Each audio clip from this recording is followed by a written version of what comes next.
Hello students, कैसे हो सारे। उम्मीद मैं करता हूं आप सारे अच्छे हो। आज की वीडियो में अपन बात करेंगे टॉप 5 मिस्टेक्स के बारे में जो हर एक नीट एस्पिरेंट करता है जिसका सिलेक्शन नहीं होता।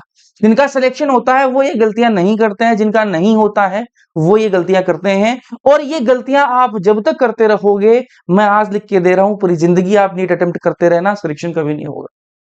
तो ये भैया कौन सी 5 गलतियां हैं, ये 5 गलती मत करना, आपका सिलेक्शन जो है वो सुनिश्चित हो जाएगा। कौन कौन सी गलतियां हैं पूरी डिटेल में बात करेंगे। आपको ये गलतियां नहीं करनी चाहिए अगर आप सीरियस हो नीट 2026 के लिए। तो ठीक है, चलिए वीडियो में आगे बढ़ने से पहले कुछ रिक्वेस्ट करूंगा आपसे। लाइक सब्सक्राइब आप कर दोगे, उसके अलावा डिस्क्रिप्शन में ऐप का लिंक है, टेलीग्राम चैनल का लिंक है, दोनों जगह ज्वाइन कर लीजिएगा। क्या फायदा होगा अभी थोड़ी देर में बताऊंगा, लेकिन उससे पहले इस पे आते हैं। कौन कौन सी वो 5 मिस्टेक हैं जो आपको नहीं करनी चाहिए, ठीक है, अगर आपको सिलेक्शन चाहिए तो। और नहीं चाहिए तो फिर तो करते रहो, अटेम्प्ट देते रहना। चलिए मिस्टेक नंबर 1 से अपन स्टार्ट करेंगे। मिस्टेक नंबर 1, मिस्टेक नंबर 1, ठीक है। जो पहली जो मिस्टेक है वो सबसे बड़ी मिस्टेक है, और जिनका सिलेक्शन नहीं होता वो ये वाली मिस्टेक करते ही करते हैं। भैया कौन सी मिस्टेक है? मैंने कहा उनको लगता है कि फिजिक्स फिजिक्स हमें समझ नहीं आती, और फिजिक्स हमें समझ नहीं आती तो हम फिजिक्स को पूरे साल नहीं पढ़ेंगे, और बिना फिजिक्स पढ़े हम सिलेक्शन ले जाएंगे। ये सबसे बड़ी मिस्टेक है, ठीक है। बहुत सारे नीट एस्पिरेंट ऐसे हैं जो फिजिक्स को पढ़ते ही नहीं है पूरे साल, खोलते भी नहीं है, सिलेबस के नाम पे एक या फिर 2 चैप्टर कर लिए जो स्टार्टिंग में करते हैं बेसिक मैथ्स, और जोश जोश में कर लेते हैं, बेसिक मैथ्स से कोई क्वेश्चन आता नहीं है।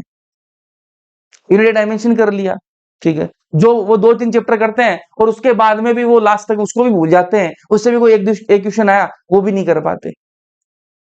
तो ये सबसे बड़ी मिस्टेक है, और आप लोग खुद भी जो अगर ड्रॉपर हैं तो आप लोग फील करोगे कि यार फिजिक्स के अंदर हम ये वाली दिक्कत तो बड़ी करते हैं कि हम इसका सिलेबस ही कंप्लीट नहीं करते, आएगी कहां से हमें, ठीक है। आपको लगता है, ठीक है, आपको लगता है कि आपकी फिजिक्स क्या है, बहुत टफ है, बहुत टफ है, मुझे समझ में नहीं आती है, मुझे समझ में नहीं आती है तो मैं नहीं पढ़ूंगा या फिर नहीं पढ़ूंगी, तो इससे सिलेक्शन हो जाएगा क्या ना पढ़ने से? नहीं होगा, ठीक है। तो फिजिक्स को आपको पढ़ना पड़ेगा। फिजिक्स का आपको सिलेबस जो है ना, सिलेबस जो है आपको, ठीक है, सिलेबस जो आपको वो कंप्लीट करना पड़ेगा, ठीक है।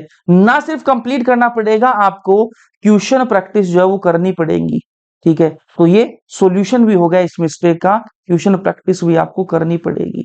ये मिस्टेक नंबर 1 जो आपको नहीं करनी है, करोगे पछताओगे, अगली बार भी ऐसा ही किसी और का वीडियो देख रहे होगे। Mistake number 2, mistake number 2, mistake number 2, mistake number 2 क्या है?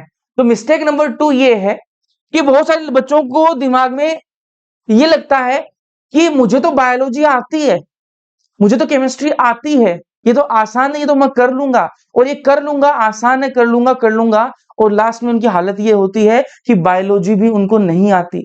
यार बायोलॉजी को नीट एस्पिरेंट जो है वो अंडर एस्टिमेट करते हैं कि यार ये तो आती है, हमें आता, आसान है, आसान आसान है, लेकिन रियलिटी ये है, आप भी अपने दिल पे हाथ रख के बोलना कि क्या आपको सच में बायोलॉजी आती है? क्या सच में आप बायोलॉजी क्वेश्चंस कर पाते हो? अगर आप अपने दिल पे हाथ रख के खुद को पूछोगे तो आपको पता लगेगा कि आपको बायोलॉजी भी ढंग से आती नहीं है, ठीक है। तो ये सबसे बड़ी मिस्टेक है कि हमें आता है, ठीक है, क्या है, हमें हमें आता है, ठीक है। बायोलॉजी, स्पेशली बायोलॉजी के लिए ये वाला जो है ना सबसे ज्यादा चलता है, बायोलॉजी और केमिस्ट्री के लिए, केमिस्ट्री के लिए, बायोलॉजी और केमिस्ट्री के लिए हमें आता है। इस चक्कर में वो पढ़ते, जितना वो पढ़ते हैं बहुत कम पढ़ते हैं, ठीक है, और जितना वो पढ़ते हैं उसमें बायोलॉजी और केमिस्ट्री के ही लगे रहते हैं, और वो भी ढंग से नहीं पढ़ते क्योंकि उनके दिमाग में ये था यार ये तो आता है, ये तो आता है, ये तो आता है, और फिर वही नहीं आता, ठीक है। जिसपे तुम लोगों को भरोसा रहता है एग्जाम के अंदर वही चीज तुम्हें धोखा दे जाती है, ठीक है। चलिए ये mistake number 2। Mistake number 3, bonus mistake भी बता के जाऊंगा जो आपको नहीं करनी है अगर आपको सिलेक्शन यहां पर चाहिए तो। मिस्टेक नंबर 3, मिस्टेक नंबर 3, ठीक है। मिस्टेक नंबर 3 है कि हर दिन क्या है, नया टाइम टेबल बनाना। हर दिन क्या है, नया टाइम टेबल बन जाता है, हर दिन या फिर हर दूसरे दिन क्या है आपका, हर दूसरे दिन नया टाइम टेबल, नया टाइम टेबल, नया टाइम टेबल। कुछ लोगों की आदत ये है कि पहले दिन जोश-जोश में आएँगे और 18 घंटे, 15 घंटे का टाइम टेबल बना के बैठ जाएँगे। एक दिन फॉलो, आधे दिन फॉलो करेंगे और उसके बाद में मोबाइल चलाने लग जाएँगे, बोले कल से पढ़ेंगे। आज नहीं पढ़े यार, अब सोमवार से पढ़ेंगे, 1 तारीख से पढ़ लेंगे। ठीक बात है। कि सोमवार को कोई अलग से मुहूर्त निकलेगा क्या? 1 तारीख को अलग से मुहूर्त निकलेगा क्या? तो यहाँ पर क्या है, हर दूसरे दिन नया टाइम टेबल बनाओगे, कभी भी आपकी कंसिस्टेंसी मेंटेन नहीं हो पाएगी, हमेशा बैकलॉग में रहोगे और सिलेक्शन कभी नहीं हो पाएगा। तो इसके लिए आपको करना क्या है? इसके लिए आपको करना सिंपल सा है कि आपको कम से कम अपना जो टाइम टेबल है वो 30 डेज़ का तो बनाना ही बनाना है। ठीक है? 30 डेज़ का ही बनाना आपको। ठीक है? कम से कम इतना तो बनाओ। ठीक है? 30 डेज़ का बनाओगे, 30 दिन आप फॉलो कर लोगे, फिर वो चीज़ आपकी हैबिट में आ जाती है। ठीक है? 30 दिन अगर आप उसको फॉलो कर लोगे, तो वो चीज़ आपकी हैबिट में आ जाएगी और आपको जो है चीज़ें आसान लगने लगेंगी। तो 30 दिन का कम से कम टाइम टेबल बनाओ और टाइम टेबल ऐसा बनाना है आपको कि आप उसको फॉलो कर पाओ। ऐसा नहीं है जोश-जोश में आके बना दिया और वो सब कुछ गुड़ गोबर हो गया, ऐसा नहीं है। अगर आपको चाहिए कि आपके अकॉर्डिंग, ठीक है, आपके अकॉर्डिंग हम आपको टाइम टेबल बना के दें, ठीक है, मैं आपको टाइम टेबल शेयर करूँ, ठीक है, तो कमेंट सेक्शन में कमेंट कर देना कि भैया हमें एक टाइम टेबल बना दो जिसको हम फॉलो करें और हमारे जो मार्क्स हैं वो इंप्रूव हुए टेस्ट के अंदर भी और नीट 2026 के अंदर हमें सिलेक्शन की प्राप्ति हो जाए। ठीक है, अब यहाँ पर अपन आते हैं मिस्टेक नंबर 4। ठीक है, mistake number 4, mistake number 4, mistake number 4 ये है कि बहुत सारे बच्चे ऐसे हैं जो कहीं से भी कुछ ना कुछ पढ़ते रहते हैं, इनको पता ही नहीं है पढ़ना क्या एक्चुअल में।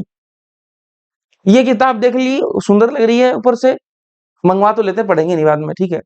इसको कर लिया, इसका ये मैडम थोड़ी सुंदर लग रही है, बाल खोल रखे हैं, इसको देख लिया, ठीक है। ये थोड़े सर सुंदर लग रहे हैं, बाल खड़े करके आ गए, इनको खोल के देख लिया, ठीक है। यार ये तो वैसे मजाक बहुत करते हैं, इनको खोल के देख लिया। समझ आए ना आए, खोल-खोल के सबको देख लिया। एक से पढ़ो, अच्छे से पढ़ो, अच्छे से फॉलो करो। तो सबसे बड़ी जो मिस्टेक है, बहुत सारे बच्चे ऐसे करते हैं, आधी साल तो ये निकाल देते हैं वो कि पढ़ना किससे है? पढ़ना किससे है, ठीक है? उनको ये नहीं समझ आता पढ़ना किससे है। वो क्या है बिग नेम्स की तरफ जाते हैं, सबसे बड़ी बात ये बिग नेम्स की तरफ जाते हैं और उनको समझ में आए या नहीं आए, लेकिन ये लगता है कि यार औरों को आ रहा है मतलब हमको भी आ ही रहा होगा, ठीक है? अरे तेरे को तेरी फ्रीक्वेंसी मैच हो रही है टीचर के साथ में, ये तुझे पता होना चाहिए, ठीक है? दूसरों की मैच हो रही है, ठीक है? तेरी खुद की मैच हो रही है कि दूसरों का सिलेक्शन हो जाएगा, तू रह जाएगा। ठीक है? तो एक टीचर ऐसा ढूँढो जिसके साथ में आपकी फ्रीक्वेंसी मैच हो, जिसका आपको सच में पल्ले पड़ रहा हो। ऐसा नहीं कि कमेंट सेक्शन में कह रहे हैं लोग कि भैया समझ में आ रहा है इनका तो, बहुत समझ में आ रहा है। इनको आ रहा है तो फिर मुझे भी आ ही रहा होगा, मुझे पता नहीं लग रहा है लेकिन मेरे को आ रहा है। ऐसा थोड़ी भाई जब समझ में आता है ना तो पता भी लगता है इंसान को। ठीक है? तो ये सबसे बड़ी मिस्टेक है कि लोग जो है ना अपना डिसाइड ही नहीं कर पाते आधी साल तक तो, ठीक है? टीचर डिसाइड नहीं कर पाते, प्लेटफ़ॉर्म जो वो डिसाइड नहीं कर पाते। कहाँ से पढ़ना है, क्या-क्या कौन-सी बुक्स पढ़नी है, कहाँ से क्वेश्चन प्रैक्टिस करना है, ये सब उनका डिसाइड ही नहीं हो पाता और डिसाइड ही नहीं हो पाता, इस चक्कर में उनका सिलेक्शन भी नहीं हो पाता है। भैया इसका क्या सॉल्यूशन है? सॉल्यूशन देते क्या जाता हूँ तुम लोगों को, ठीक है? इस मिस्टेक का भी सॉल्यूशन देता हूँ, इस मिस्टेक का भी सॉल्यूशन देता हूँ। अगर आप ठीक है, मिस्टेक नंबर 5 और मिस्टेक नंबर 6 भी आपके सामने आएगी, पहले इसका सॉल्यूशन सुन लीजिएगा। अगर आपको इस चीज़ का सॉल्यूशन चाहिए, ठीक है? नीट 2026 के लिए और अगर आप हिंदी मीडियम के छात्र हो या फिर छात्रा हो, तो आपको क्या करना है? करना कुछ नहीं है। सबसे बड़ी दिक्कत आपकी आती है कि भैया 20 दिन तो हम जोश में रहते हैं, उसके बाद में हम ठंडे पड़ जाते हैं, हमें कोई कोई बोलने वाला नहीं है। घरवालों को लगता है कि हम पढ़ रहे हैं, लेकिन हम सच में रील स्क्रॉल कर रहे हैं, शॉर्ट्स देख रहे हैं, ठीक है? कोई हमें बोल दे कि पढ़ ले, ठीक है? पढ़ ले, ठीक है? हमें कोई बोल दे, हमारी जो हम बच्चे हैं, हम गलतियाँ करेंगे, लेकिन हम उन गलतियों को भी पकड़ने वाला चाहिए। तो आपको इस बैच के अंदर डिसिप्लिन में रखा जाएगा, डिसिप्लिन में रखा जाएगा। जिस तरह से ऑफलाइन के अंदर काम करता है कि आप एक दिन एब्सेंट हुए, कार्ड वहां पर नहीं लगाया, तो आपके घर पे मैसेज चला जाएगा कि भैया आपका लड़का एब्सेंट है। सेम वैसे ही ऑनलाइन में होगा, लाइव अटेंडेंस होंगी, आपका बैकलॉग नहीं होने दिया जाएगा। कोई भी अगर आपको दिक्कत होगी तो आपको पहला बताना पड़ेगा। जैसे स्कूल में अपन देते हैं ना, एप्लीकेशन देते हैं पहले कि भैया मैं नहीं आऊंगी, मेरे तो भैया की शादी है, तो वो एप्लीकेशन देनी पड़ेगी कि हमारे फलाना फलाना काम है, इस चक्कर में हम नहीं आ रहे क्लास के अंदर, और वो काम होना नहीं चाहिए वैसे तो, और फिर भी हो रहा है तो वो 1-2 दिन के चक्कर में, ठीक है। तो डिसिप्लिन में आपको रख के पढ़ाया जाएगा। ऐसा नहीं होगा इस बैच के अंदर कि एक बार आपने पैसे दे दिए और आप भूल गए, उसके बाद में प्लेटफॉर्म को भी नहीं पता कि ऐसा कोई स्टूडेंट पढ़ रहा है वहां पे, क्योंकि वहां पर लाखों के बच्चे हैं, ठीक है। तो किस चीज का ध्यान रखें, कोई का ध्यान नहीं रखता भाई, ठीक है, सीधी सी बात है। तो वहां पर क्या है, प्लेटफॉर्म भी भूल गया और बच्चा भी भूल गया कि मैंने बैच भी ले रखा है, वो यूट्यूब पे पढ़ रहा है, ठीक है। बच्चा पैसे देके प्लेटफॉर्म पे, वो यूट्यूब पे पढ़ रहा है, ठीक है, और प्लेटफॉर्म को मतलब ही नहीं है, पैसे तो आएंगे, फिर छोड़ो ना बात, ठीक है, भाड़ में जो। डिसिप्लिन में आपको रख के पढ़ाया जाएगा। वीकली आपके टेस्ट होंगे, ठीक है, जो कि हर जगह होते ही है, ठीक है। लेकिन सिर्फ टेस्ट नहीं होंगे, यहाँ पर आपको टेस्ट का एनालाइज करवाया जाएगा, पर जो पर स्टूडेंट है उसको एनालाइज किया जाएगा कि इसकी कहाँ कमी है, उसको आपको बताया जाएगा कि तुझे यार ये पढ़ना है। डेली आपसे रिपोर्ट ली जाएगी कि आप कितना पढ़ रहे हो, कितना ही नहीं पढ़ रहे हो, वो सारी आपको पढ़ी जाएगी। मतलब ऐसा समझ लो कि भाई 1 साल की जेल सी हो जाएगी आपकी, ठीक है। 1 साल आपको परेशान करेंगे बढ़िया से, तब जाके सिलेक्शन होगा, ठीक है। और अगर आपको फ्री बर्ड रहना है कि हम तो भाई आजाद पक्षी हैं, ठीक है, आजाद पंछी हैं, तो फिर तो अगली साल ऐसा ही कोई वीडियो देख रहे होंगे, ठीक है। चलिए, पीटीएम भी होंगे इसमें, ठीक है। कोर्स कंप्लीशन जो है आपका, कोर्स कंप्लीशन की बात करेंगे, कोर्स कंप्लीशन जो है आपका वो कंप्लीट हो जाएगा आपका बाय दिसंबर, ठीक है। दिसंबर तक आपका सिलेबस जो है वो कंप्लीट हो जाएगा। उसके बाद में आपकी रिवीजन क्लासेस चलेंगी। पीटीएम में मतलब पेरेंट्स टीचर मीटिंग होगी, जो बड़ी बड़ी इंग्लिश मीडियम स्कूलों में होती है, वो आपको ऑनलाइन देखने के लिए मिलेगा। और उसके अलावा आपकी मेंटरशिप प्रोग्राम रहेगा, जो इस बैच में ही इंक्लूडेड रहेगा, मेंटरशिप प्रोग्राम, ठीक है, जिसमें आपको मेंटर्स मिलेंगे और वो मेंटर्स जो है आपको एक सही गाइड के अंदर आपको गाइड करेंगे। तो ये बात करी अपन ने। इस मिस्टेक नंबर जो 4 थी, इसको आप इस तरीके से सोल्व कर सकते हो। अब आते हैं मिस्टेक नंबर 5 पे। मिस्टेक नंबर जो 5 है उस पे आते हैं। मिस्टेक नंबर 5, तो मिस्टेक नंबर 5 ये है कि ट्यूशन प्रैक्टिस ना करना। ट्यूशन प्रैक्टिस ना करना। बहुत सारे बच्चे ऐसे हैं जो सिर्फ theory theory theory theory theory, practice तो करते ही नहीं है। ट्यूशन प्रैक्टिस नहीं करना, ट्यूशन प्रैक्टिस नहीं करते हैं, ट्यूशन प्रैक्टिस नहीं करते हैं और नहीं करते हैं तो फिर अगले साल वापस। वो बहुत सारे बच्चे ऐसे हैं जिन लोगों को एग्जाम चले जाते हैं एग्जाम देने के लिए, लेकिन उससे पहले कोई एक भी टेस्ट नहीं दिया होता उन्होंने, ना कोई क्वेश्चन प्रैक्टिस, ना कोई मॉक टेस्ट, कुछ भी नहीं दिया होता। सिर्फ थ्योरी के ऊपर से देख के और भग जाते हैं और फिर सोचते हैं कि हमारा सिलेक्शन क्यों नहीं हुआ।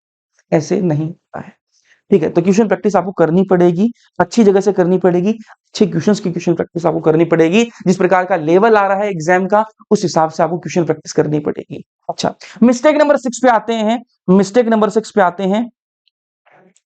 मिस्टेक नंबर 6 पे आते हैं, ठीक है। लेकिन उससे पहले मैं आपको ये बोलूंगा, अगर आप इस बैच के लिए इंटरेस्टेड हो, ये कम से कम फीस रहेगी इस बैच की, ठीक है। जितना इसमें हम दे रहे हैं वो उस फीस को जस्टिफाई करेगा, टेंशन मत लीजिएगा, ठीक है। तो ये इसके लिए अगर आप इंटरेस्टेड हो, कमेंट सेक्शन में कमेंट कर देना, और डिस्क्रिप्शन में लिंक दे रखा है टेलीग्राम ग्रुप का, उसको ज्वाइन कर लेना, या फिर डिस्क्रिप्शन में RNM अकेडमी ऐप का लिंक दे रखा है, वहां पर आप मैसेज करके बता सकते हो कि भैया हम इंटरेस्टेड हैं। तो आप ऐप को जरूर से डाउनलोड कर लेना, वहां पर आपको फ्री मटेरियल भी बहुत सारा मिल जाएगा। आप वहां पर मेरे साथ में चैट करके भी बात कर सकते हो, ठीक है। अब मिस्टेक नंबर 6 की बात करते हैं अपन। मिस्टेक नंबर 6 पे आते हैं। तो मिस्टेक नंबर 6 जो है वो आपकी ये कहती है कि आप एनसीईआरटी रीड नहीं करते भाई बायोलॉजी के अंदर, ठीक है। बायो के अंदर आप लेक्चर्स तो देख लेते हो, बट एनसीईआरटी जो बायोलॉजी की जो एनसीईआरटी है, केमिस्ट्री की जो एनसीईआरटी है, वो आप नहीं देखते हो, एनसीईआरटी पे फोकस नहीं हो। एनसीईआरटी पढ़नी नहीं आती भैया, पढ़ेंगे कैसे? मैंने कहा इस बैच में आपको एनसीईआरटी पर फोकस रहेगा, तो आपको ये बैच ज्वाइन कर लेना चाहिए। तो बायोलॉजी आप एनसीईआरटी आपको पढ़नी पड़ेगी, अदरवाइज सिलेक्शन नहीं होगा, ठीक है। मिस गाइड मत रहना, कहीं से भी पढ़ो, बट अच्छी जगह से पढ़ना, अच्छे तरीके से पढ़ना, और इधर उधर मत घूमना, एक जगह से पढ़ना, और बाकी अच्छी जगह से पढ़ना है तो यहाँ ज्वाइन कर सकते हो। चलिए, अगर आपको ये वीडियो इन्फॉर्मेटिव लगी है, ये मिस्टेक्स नहीं करोगे जो मैंने आपको 5-6 मिस्टेक बताई हैं, ये मत करना मेरे भाई, आराम से सिलेक्शन हो जाएगा। अब ये आपको बहुत छोटी छोटी चीज लग रही है, लेकिन यही सच में यही मिस्टेक होती है। लोग फिजिक्स को पढ़ते ही नहीं है, आप बायोलॉजी को और केमिस्ट्री को बहुत ज्यादा लगे रहते हैं, उसी में ही थोड़ा बहुत पढ़ते हैं, उसी में लगे रहते हैं, उसको भी ढंग से नहीं पढ़ते और वो भी गोबर करके आते हैं। ठीक है। मिस्टेक नंबर 5, हर दिन दूसरे दिन क्या नया टाइम टेबल बना लेते हैं कि हम ऐसे पढ़ेंगे वैसे पढ़ेंगे, स्ट्रेटजी पे फोकस रहता है, पढ़ाई कम करते हैं, सिर्फ स्ट्रेटजी स्ट्रेटजी देखते रहते हैं। मिस्टेक नंबर 4, टीचर ही डिसाइड नहीं करते। मिस्टेक नंबर 5, क्वेश्चन प्रैक्टिस नहीं करते, बायोलॉजी के एनसीईआरटी नहीं पढ़ते। ये मिस्टेक्स नहीं करोगे, सिलेक्शन आपका गारंटी सुनिश्चित हो जाएगा। अगर वीडियो आपको इन्फॉर्मेटिव लगी है, लाइक कर देना, चैनल को सब्सक्राइब कर लेना, कमेंट सेक्शन में कमेंट करके जरूर जाना। बाकी मिलेंगे अपन लेक्चर्स में, अगली वीडियोस में। तब तक के लिए सारे मस्त रहो। Okay, bye.